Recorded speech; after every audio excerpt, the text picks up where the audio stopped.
баспалдақпен 20-шы қабатқа ма? күзетшілерің қатал екен. Сіз немен айналысасыз, мистер Паркер? Шынымды айтсам, ештемемен. Питер ағасы мен жеңгесімен. Әке, айтпақшы өрмекші адам ұстадыңдар ма? Жоқ, бірақ ұсталады. Меніңше ол сіздерді қолдап жүр. Елді бұзақылардан қорғайды. Ендігәрі көлік ұрлағың келсе, ұрыс сияқты киінбе, достым. Қопсың ба? Қызыл ала тырысқан киімді киген полиция дейсің бе? Ал ол болса, бет аузын тұмшалап жүреді, ұрыс сияқты. Сен кімсің? Columbia Pictures ұсынады. Әкесіз ер жету қиын әрине.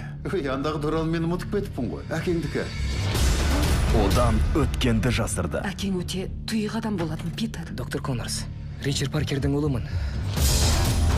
Миллиондаған өмірге араша түсірек. Өз өмірме де. Бұл сұрақтарына жауап іздей бастады. Керемет. Мұны қалай шештің? Нью-Йоркте бір түрі пайда болыпты дейді ғой. Бірақ ол өте қауіпті.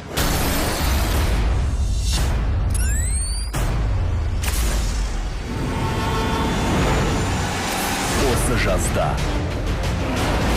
Тоқтатуым керек. Оның жаратылуына себеп болған мен. Жаратылуына? Біле білсең, бұл менің парызым.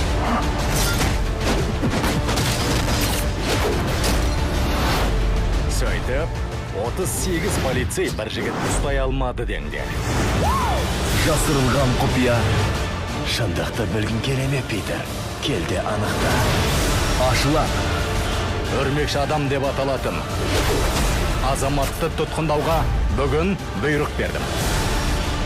Жетпеген осы еді.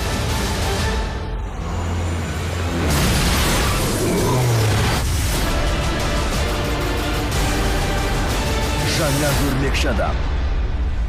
Жақында 3 форматта.